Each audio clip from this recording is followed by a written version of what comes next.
My name is Rachel. I'm 29 years old, and I need to tell you about the night my father learned the biggest lesson of his life.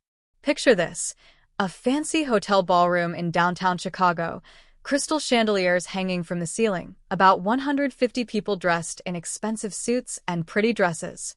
My dad stood on a small stage with a microphone in his hand, celebrating his retirement after 35 years of running his shipping company. He was introducing his family members one by one, smiling and waving to the crowd. When he pointed at me, sitting at a table in the back corner, his smile changed. It still looked friendly to everyone else, but I knew better. I'd seen that smile my whole life, the one that meant he was about to hurt me.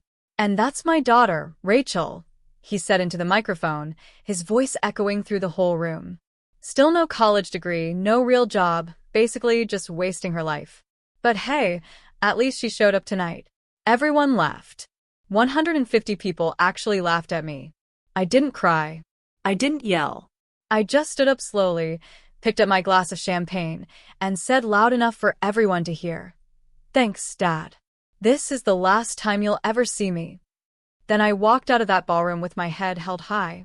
What my father didn't know, what nobody in that room knew, was that I owned the consulting company that had been keeping his business alive for the past 4 years. The same company he'd praised at business meetings. The same company he'd told everyone was saving his company. That company was mine, and I was about to take it all away. But let me back up and tell you how I got here, because this story doesn't start at that retirement party. It starts 11 years ago when I was 18 years old, and my whole life fell apart. I grew up in a nice suburb outside of Chicago called Naperville. We lived in a big house with 4 bedrooms, 2 cars in the garage, and a swimming pool in the backyard. From the outside, we looked like the perfect family. My mom died when I was 7 years old. She had cancer, and it happened really fast. One day she was taking me to school, and 6 months later she was gone. I don't remember much about her except that she always smelled like vanilla, and she used to sing while she cooked dinner. 2 years after Mom died, Dad married a woman named Patricia. She brought her son, Kyle, who was 5 years older than me. Patricia was nice at first, she smiled a lot and bought me new clothes, but after the wedding, things changed. Kyle became the golden child. Everything he did was amazing.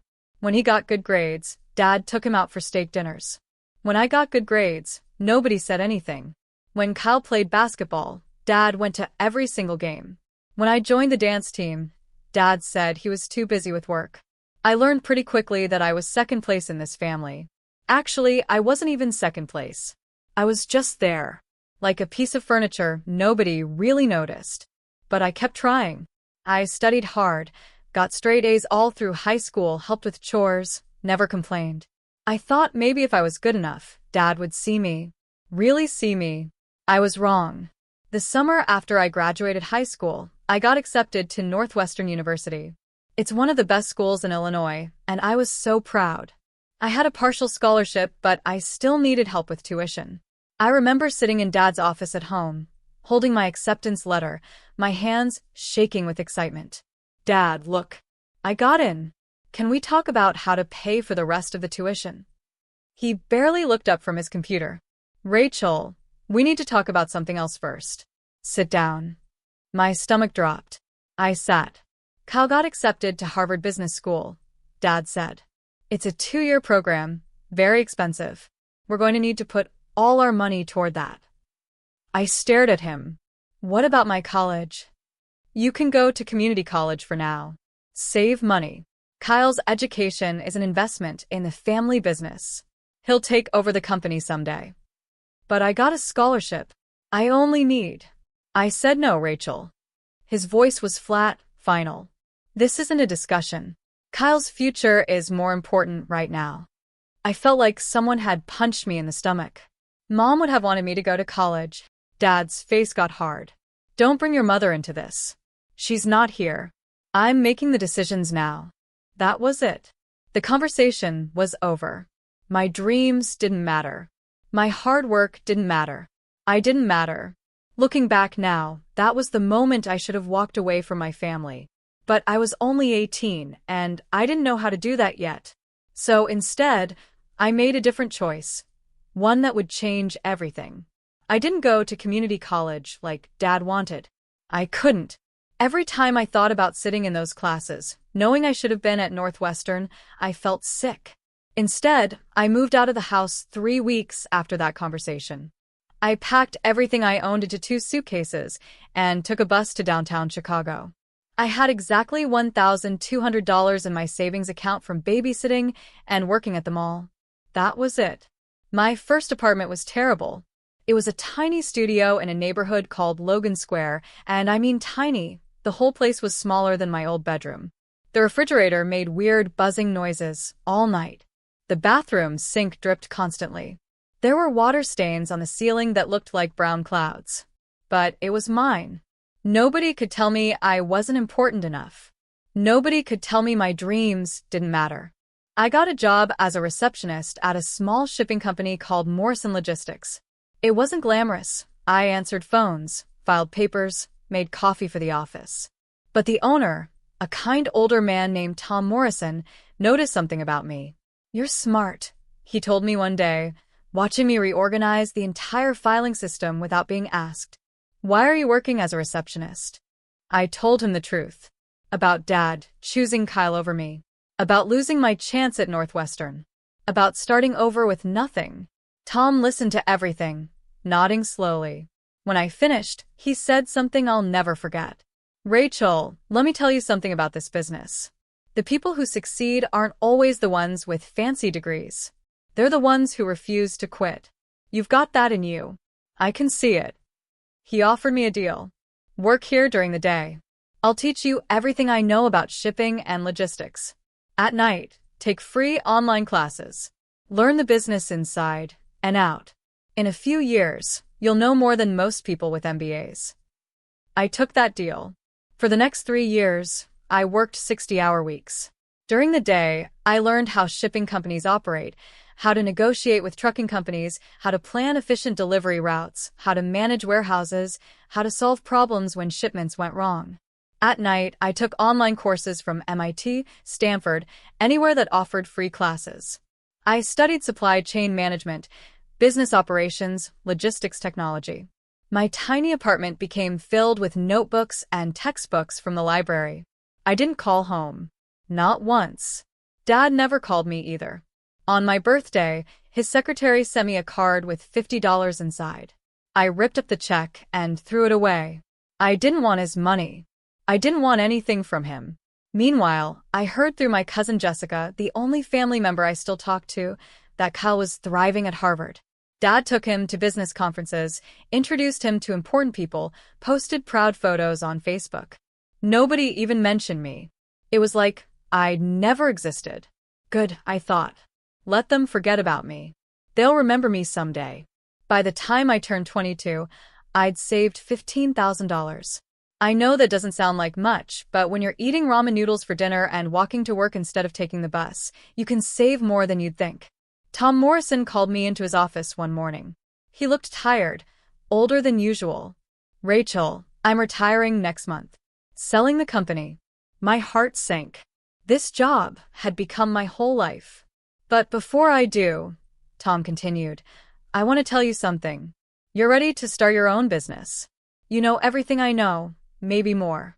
You're young, you're hungry, and you're smarter than most people twice your age." He slid an envelope across the desk. "What's this?" I asked. "Open it." Inside was a check for $25,000. I stared at it, then at Tom. "I can't accept this." "Yes, you can. Call it an investment. Start your own consulting company. Help other businesses fix their logistics problems. You'll be great at it." He smiled.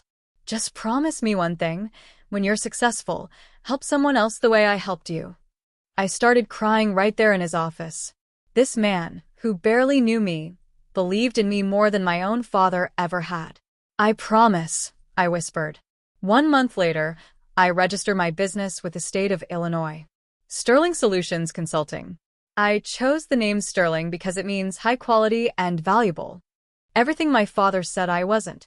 I worked out of my apartment at first, using my laptop and cell phone. My first client was a small bakery that needed help organizing their delivery routes. They paid me $500. It wasn't much, but it was a start. Slowly, carefully, I built my business. I was good at what I did, really good. I could look at a company's shipping operation and immediately see what was wrong, what was wasting money, what could be better. Within 2 years, I had 15 clients. Within 3 years, I had 30. I moved to a better apartment. I bought professional clothes. I hired my first employee, a smart college kid named Marcus who handled my scheduling. And here's the part that still makes me smile. I kept everything quiet. No big website with my photo. No social media posts about my success. All my contracts were signed by my business manager. My company name was out there, but my name wasn't. Why? Because I knew my family. If Dad found out I was successful, he'd either try to take credit or find a way to tear me down. So I stayed invisible, just like he'd always made me feel. Except this time, being invisible was my choice. And that made all the difference. When I turned 25, something happened that changed everything. But I need to tell you about my grandmother first, because she's the reason I survived what came next. Grandma Helen was my dad's mother. She was 78 years old. With white hair she kept in a neat bun and sharp blue eyes that didn't miss anything. Unlike Dad, she actually loved me. Every Sunday, Grandma Helen called me. We'd talk for an hour about my week, my business, my life. She was the only family member who knew about Sterling Solutions, and she was so proud. Your mother would be so proud of you too, she told me once. She always knew you were special, Rachel. Your father just can't see it because he's too stubborn and too stupid. I loved that Grandma Helen never sugarcoated things. One Sunday, she called sounding different. Tired. Sad. Rachel, honey, I need to tell you something. I'm sick. Cancer. The doctors say I have maybe 6 months. My whole body went cold. Grandma, no. There has to be treatment, something. I'm 80 years old, sweetheart. I've had a good life. I'm ready. She paused. But I need you to promise me something. Don't let your father make you feel small ever again. You're worth 10 of him. You hear me? I promise, I whispered, crying. Good. And Rachel? I've made arrangements. When I'm gone, my lawyer will contact you. There's something I want you to have. Grandma Helen died 4 months later. I went to the funeral, sat in the back, and left before anyone could talk to me. Dad was there with Patricia and Kyle, accepting condolences like a grieving son. He didn't even look my way. 3 days after the funeral, a lawyer named Jennifer Martinez called me. Miss Carter, I'm handling your grandmother's estate. She left specific instructions for you. Can you come to my office tomorrow? I went the next day, nervous and confused. Jennifer was a professional woman in her 40s with kind eyes. She handed me an envelope with my name written in Grandma Helen's handwriting. Read this first, Jennifer said. Then we'll talk. I opened the envelope with shaking hands. My dearest Rachel, if you're reading this, I'm gone. Don't be too sad. I'm probably giving your grandfather hell in heaven right now, and he deserves it. I need to tell you something I should have told you years ago. When your mother died, she had a life insurance policy. $200,000. She made me the trustee with specific instructions. That money was supposed to go to your college education. Your father took it. He told me he needed it for business expenses. I argued with him for months, but he wouldn't listen. By the time I realized he'd spent it on Kyle's education instead, it was too late. I couldn't get your mother's money back. But I could make sure you had something of your own. I've been saving for you since you were 18. It's not as much as you deserved, but it's yours. No one else knows about it. Not your father, not Patricia, nobody. Use it to build your dreams bigger. And remember, you are worthy of every good thing, no matter what your father says. I love you forever. Grandma Helen. I couldn't breathe. My mother had left money for my education, and Dad had stolen it. He'd looked me in the eye and told me there was no money for college while he spent my inheritance on Kyle. Jennifer pushed a tissue box toward me. I hadn't even realized I was crying. Your grandmother established a trust fund for you 8 years ago, Jennifer explained gently. It's grown to $95,000. It's completely separate from your grandfather's estate. Your father has no legal claim to any of it. $95,000. I sat there, stunned. Grandma Helen had been protecting me for years, just like she always had. There's one more thing, Jennifer said. Your grandmother asked me to tell you this personally. She said, when the time comes for Rachel to face her father again, and it will come, she'll have the power to choose what happens. I want her to have that power. I used $50,000 of Grandma's gift to expand Sterling Solutions. I rented a real office in downtown Chicago with windows overlooking Lake Michigan. I hired 3 more employees. I bought new computers and software. I upgraded everything. The rest I kept as insurance. For what? I wasn't sure yet. But Grandma Helen was right. I had a feeling I'd need it someday. Business exploded. Within a year, Sterling Solutions was handling logistics for 20 major companies across the Midwest. We were solving problems, saving our clients millions of dollars, and building a reputation as the best in the business. And then one Tuesday morning, I got an email that made my heart stop. It was from Marcus, my business manager. The subject line said, "New client inquiry." I opened it. "Rachel, we got a request from Carter Shipping Solutions. They want to meet about a potential consulting contract.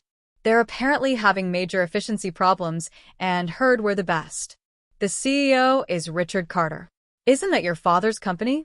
I stared at my computer screen, reading that email 10 times. My father's company wanted to hire my company. He had no idea Sterling Solutions was mine. All our client communications went through Marcus. All our contracts were signed by our lawyer. I'd been so careful to keep my name hidden. Dad would be sitting in meetings, talking to my employees, praising my work, and he wouldn't have a clue his worthless daughter was the one helping him. The irony was almost funny. I had 2 choices. I could turn down the contract, avoid the whole situation, keep my distance from my father forever. Or I could take the contract, help his company, and let him praise work he didn't know came from me. I thought about Grandma Helen. I thought about my mother. I thought about 18-year-old me, crying in Dad's office while he told me I didn't matter. I typed a response to Marcus. "Accept the contract. But I handle everything through you and the team. My name stays completely out of it."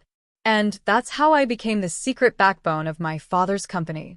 For the next 4 years, I was everywhere and nowhere in my father's business. Let me explain what I mean. Sterling Solutions became the most important partner Carter Shipping Solutions had. We reorganized their entire delivery system, cutting their costs by 35% in the first year alone. We fixed their warehouse management, negotiated better deals with trucking companies, and set up new technology that made everything run smoother. My team would go to meetings at Dad's office. They'd present my ideas, my solutions, my plans. Dad would sit there nodding, impressed, calling our work brilliant and game-changing. He was praising me without knowing it. I stayed behind the scenes, managing everything from my office downtown. I'd write the reports, create the presentations, solve the problems. Then Marcus, or one of my other employees, would deliver it all. My name never came up. Sometimes Marcus would come back from meetings and tell me what Dad said. He asked again who owns Sterling Solutions. Marcus told me once. I said what you told me to say, that the owner values privacy and prefers to work through the team. What did he say to that? Marcus grinned. He said, "Well, whoever they are, they're a genius. This company would fall apart without them." I should have felt satisfied hearing that. Part of me did, but another part just felt sad. My own father thought I was worthless, while depending completely on my work to keep his business alive. The contract between our companies was huge, worth about $300,000 a year to my business. More importantly, our work was responsible for about 40% of Carter Shipping's efficiency. Without us, Dad's company would struggle badly. I made sure every contract we signed had a clause that let either side end the agreement with just 30 days' notice. No penalties, no legal problems. Just a clean break if we wanted one. I didn't plan to use it. Not then anyway. I was content running my business, making good money, living my life without my family in it. But I wanted the option, just in case. During these years, my life got really good. I moved into a beautiful apartment in a fancy building near downtown. I had a doorman, a gym in the building, and a balcony with views of the Chicago skyline. I treated myself to nice things, not to show off, but because I'd earned them. A car I actually liked instead of some old used one. Clothes that made me feel confident. Dinners at restaurants where I didn't have to check the prices on the menu. Every single thing I owned, I'd paid for myself. That mattered to me more than anything. I made friends too. Real friends, not people who judged me or compared me to Kyle. There was Sarah, who worked at the coffee shop near my office and always remembered my order. There was James, another business owner I'd met at networking events who became my closest friend. There was my whole team at Sterling Solutions, who felt more like family than my actual family ever had. I was happy. Genuinely happy. I didn't talk to Dad, Patricia, or Kyle at all. Sometimes my cousin Jessica would text me updates about their lives, and I'd read them with the same interest you'd have reading about strangers in the newspaper. Kyle had graduated from Harvard and was working at Dad's company as vice president. Jessica sent me photos from family dinners where Kyle sat at Dad's right hand, being groomed to take over someday. Good for him, I thought. I didn't want that life anyway. Then, 6 months ago, Jessica called me instead of texting. That was unusual. Rachel, I need to tell you something, she said. Your dad is planning to retire. There's going to be a big party in a few months. Like huge. He's inviting everyone, business partners, family, friends, everyone. My stomach tightened. Okay. Why are you telling me? Because you're invited. He had his secretary send you an invitation.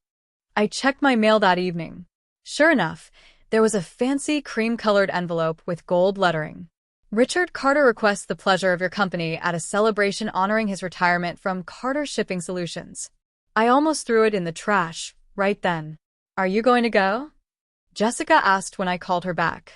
Why would I? I don't know. Closure? One last chance to see if he's changed. I laughed bitterly. People like Dad don't change, Jess. He's made it clear for 11 years that I don't matter to him. You're probably right, Jessica admitted.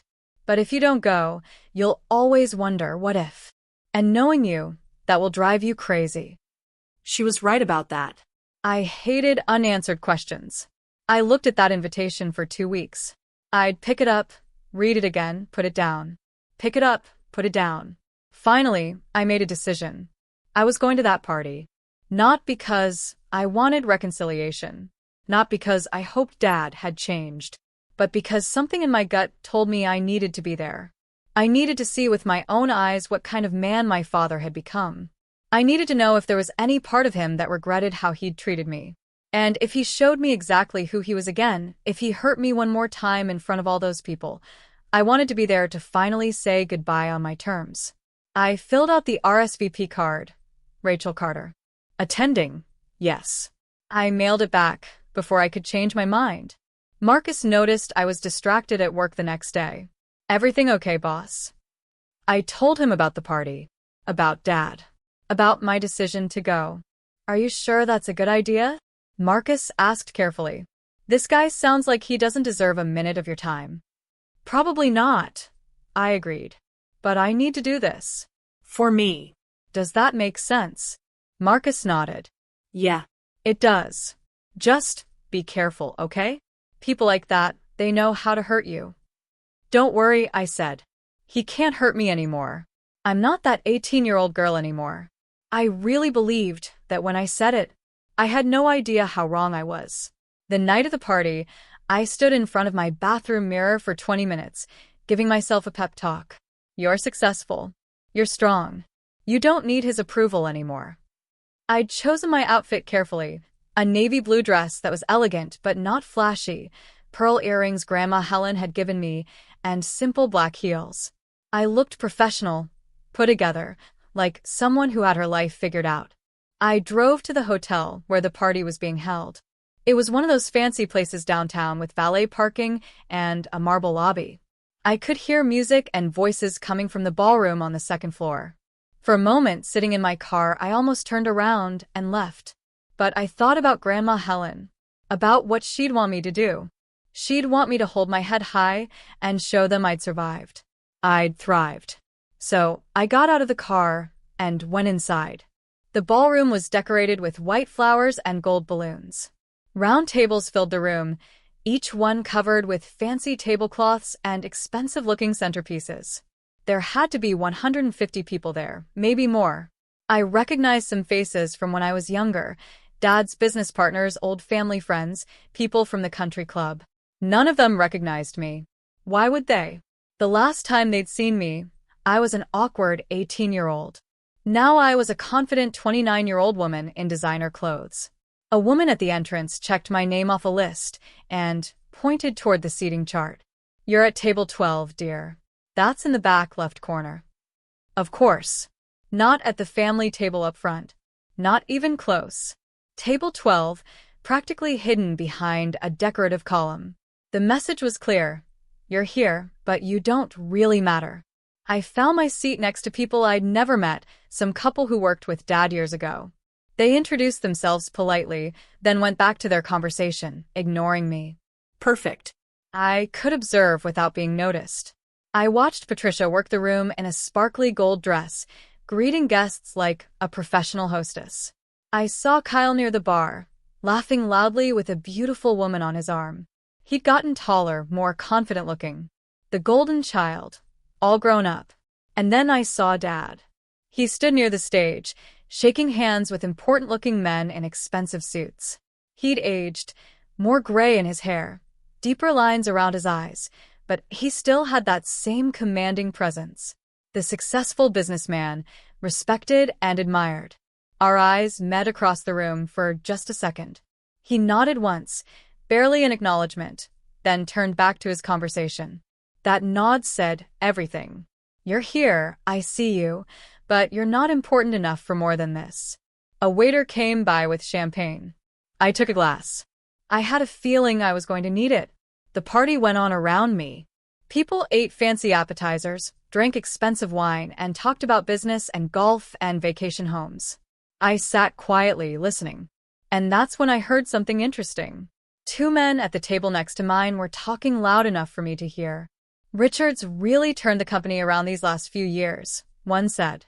"That consulting firm, what's it called? Sterling Solutions? They've been incredible for him. Best decision he ever made bringing them on. I've been trying to get a meeting with them for months, but they're very exclusive." I hid my smile behind my champagne glass. "Do you know who runs it?" the other man asked. "No idea. Very private operation. But whoever it is, they're a genius. Carter Shipping would be struggling without them." I wanted to stand up and scream. It's me. I'm the genius. The daughter he threw away is the one saving his company. But I didn't. I just sat there, taking small sips of champagne, waiting. The lights dimmed. A spotlight hit the small stage at the front of the room. Dad climbed up the steps to huge applause. "Thank you all for coming tonight," he began, his voice smooth and practiced. 35 years in this business has been the adventure of a lifetime. He launched into a speech, thanking business partners, thanking employees, taking credit for the company's success, without mentioning Sterling Solutions specifically, which annoyed me. We'd saved his company, and he couldn't even publicly acknowledge it. Then he got to the family section of his speech. I couldn't have done any of this without my incredible wife, Patricia. He gestured to her table. She dabbed at her eyes with a tissue, the perfect supportive wife. Applause filled the room. And my son, Kyle, who will be taking over as CEO next month. Dad beamed with pride. The future of Carter Shipping Solutions. I couldn't be prouder. Kyle stood up, waving to the crowd. Everyone clapped and cheered. The heir to the throne.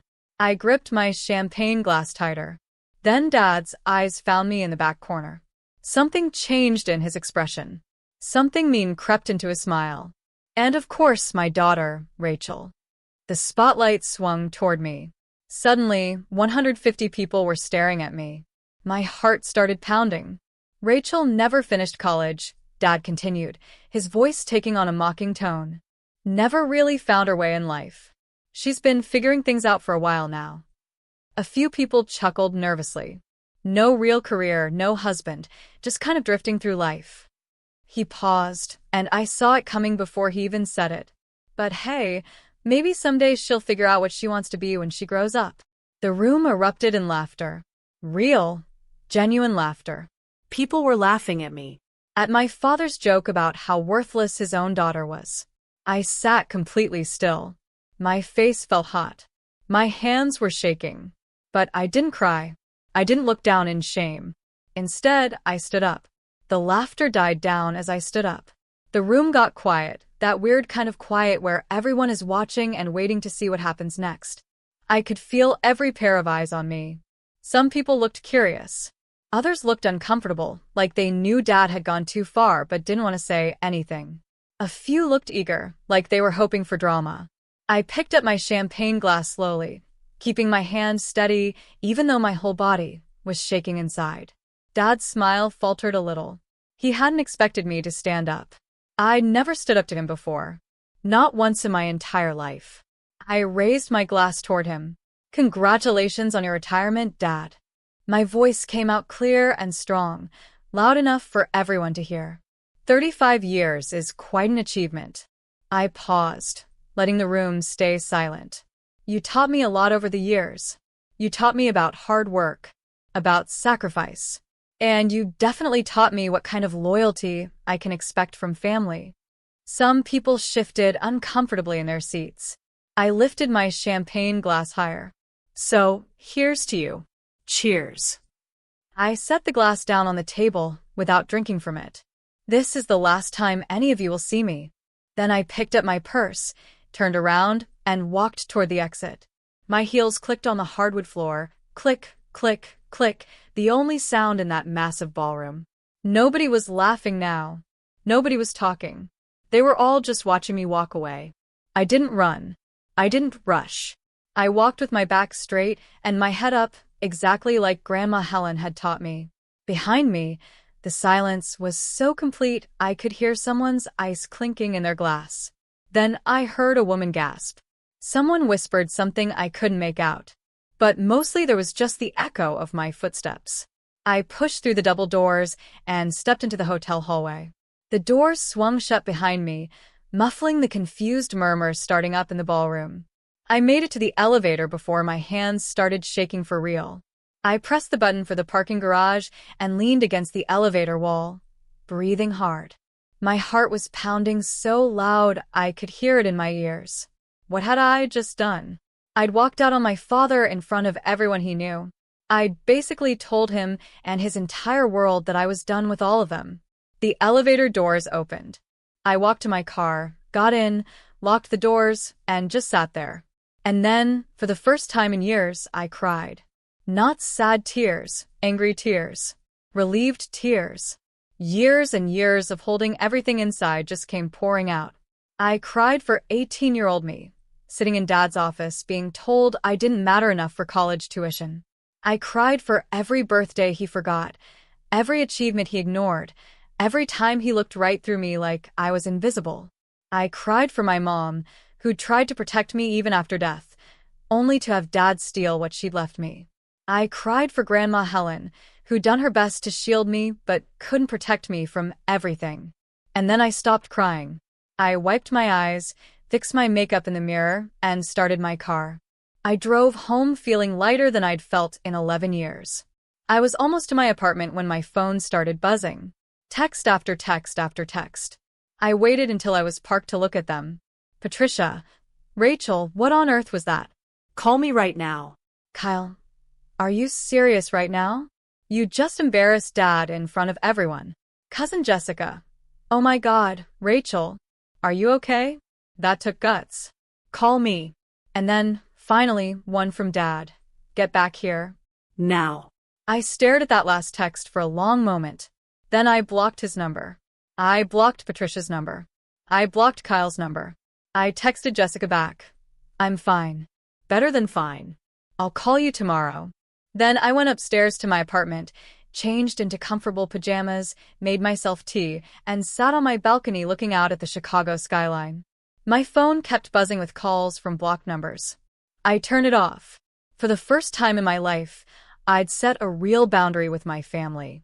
I'd walked away on my own terms. Nobody could take that from me. I slept better that night than I had in months. The next morning, I went into my office like normal.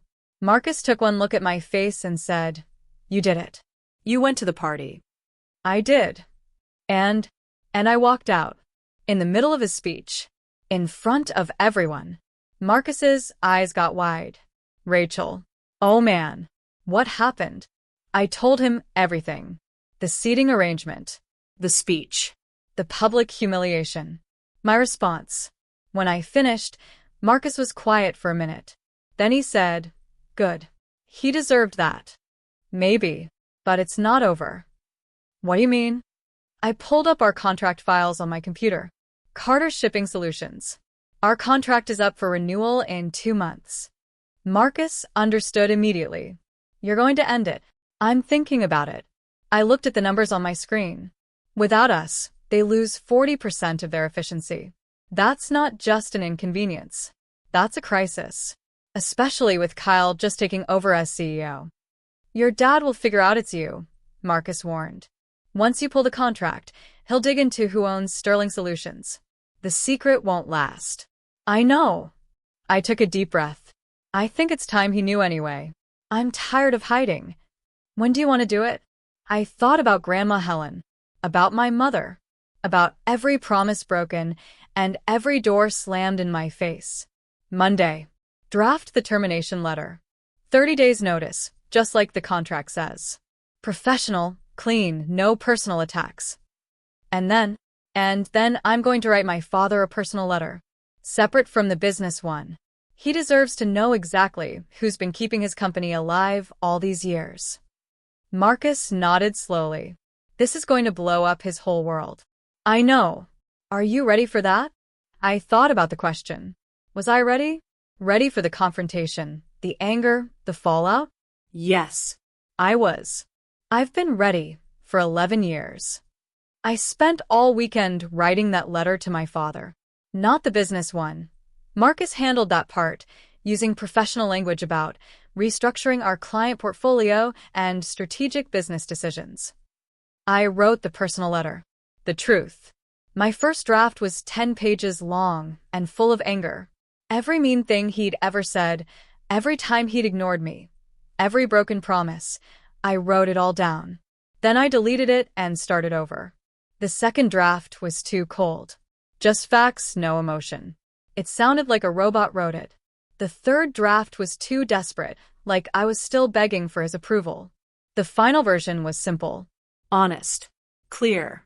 Dear Dad, at your retirement party, you told everyone I had no real career and no future.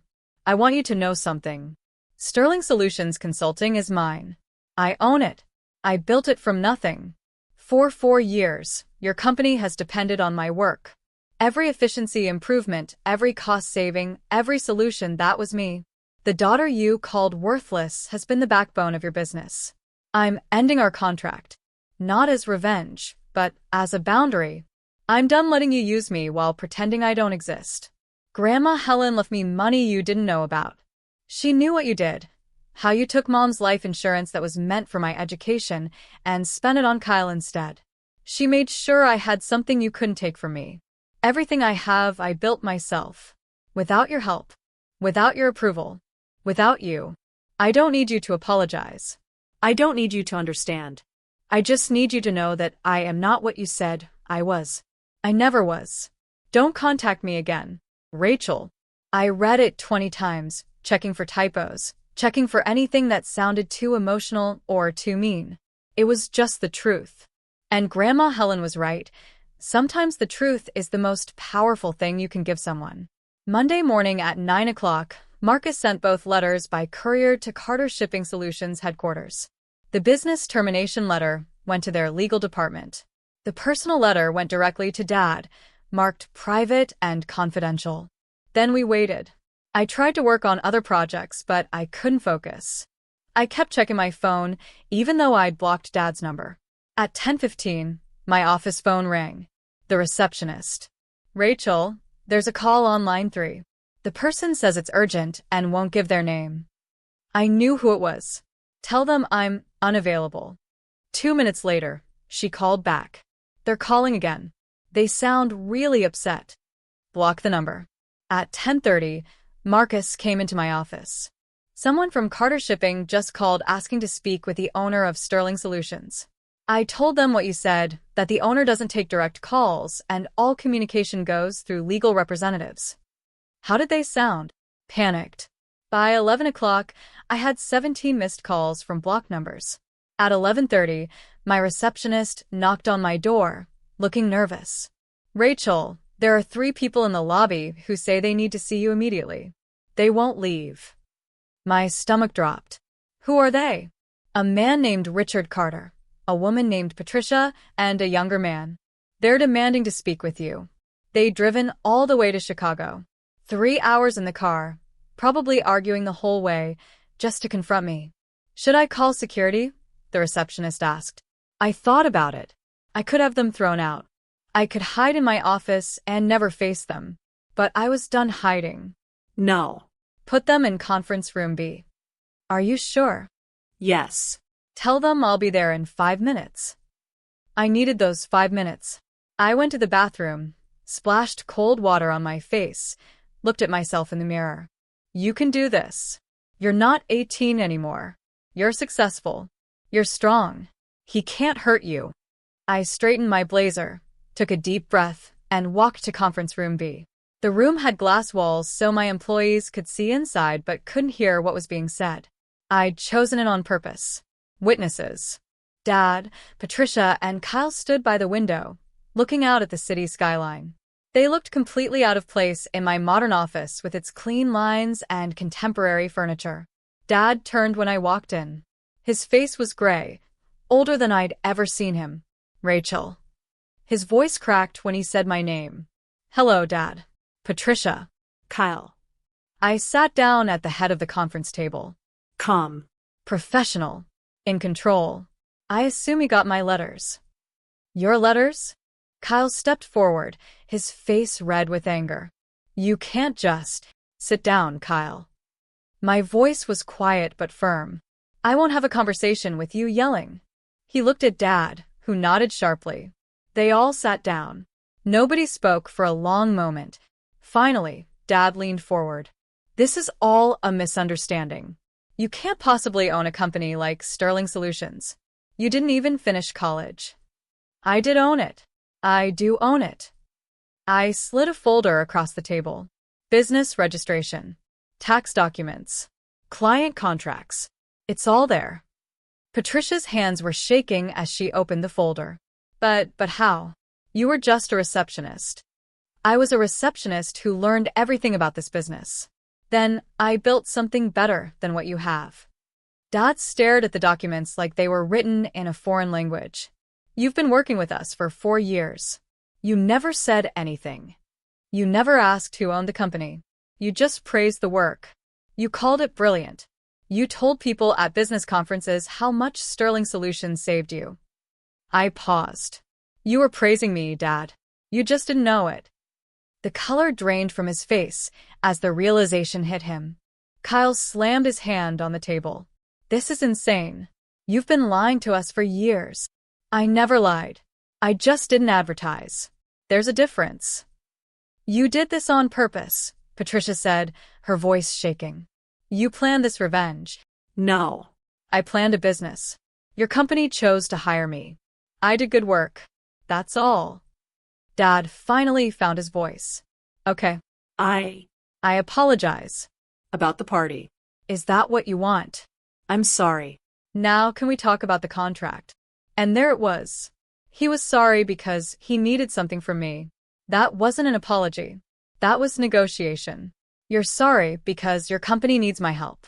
That's not the same thing as being sorry for how you treated me. For God's sake, Rachel. Kyle stood up. Do you know what happens if you pull this contract? People will lose their jobs. Is that what you want?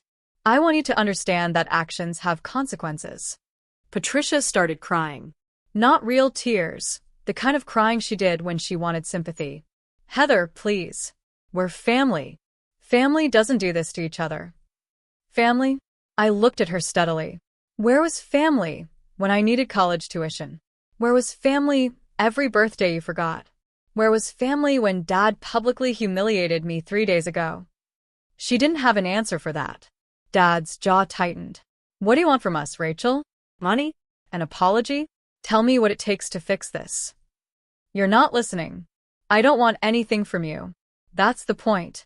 I stopped wanting anything from you 11 years ago. Everyone wants something. Dad's voice turned cold, calculating. The businessman coming out. Name your price. I almost laughed. He still didn't get it. There is no price. I built a successful company without you. I have money, a career, a life I'm proud of. I don't need your approval anymore. That's what you can't understand. Kyle paced by the window. You're doing this because you're jealous. You always have been. Jealous that Dad chose me, that I got the opportunities. Kyle. I cut him off. I'm not jealous of you. I actually feel sorry for you. Sorry for me? He spun around. I'm going to be CEO of a major shipping company. A company that's about to lose 40% of its efficiency because you never learned to build anything yourself. Dad handed you everything. You never had to struggle, never had to prove yourself. And now you're about to fail in front of everyone because you don't actually know how to run a business without my help. His face went red. That's not. It is true. Check your numbers. Without Sterling Solutions, Carter's Shipping loses money every quarter. You'll have to lay people off. Your clients will leave. And all of that will happen on your watch, in your first year as CEO. The room went silent. Dad stared at me. You really hate us that much? No. I shook my head. I don't hate you, Dad. I'm just done. There's a difference. What's the difference? He asked quietly. Hate means I still care what you think. I don't anymore. You're just people I used to know. People who hurt me. And now I'm protecting myself from being hurt again. Patricia wiped her fake tears. We could make things right. Start over. You could come back to family dinners, be part of everything again. On your terms. With me still being the disappointing daughter, while Kyle gets all the credit and praise. No thank you. Dad leaned back in his chair, looking defeated. For a moment, just a brief moment, I saw something in his eyes that might have been regret. Then it was gone. Fine. His voice went flat. If that's how you want it.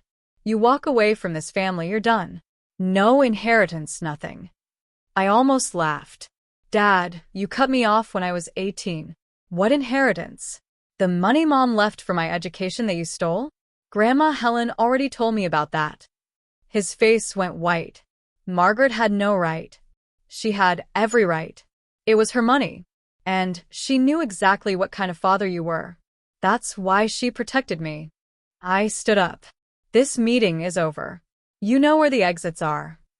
Rachel, wait. Dad stood too. We're not done talking about this. Yes, we are. Here's what's going to happen.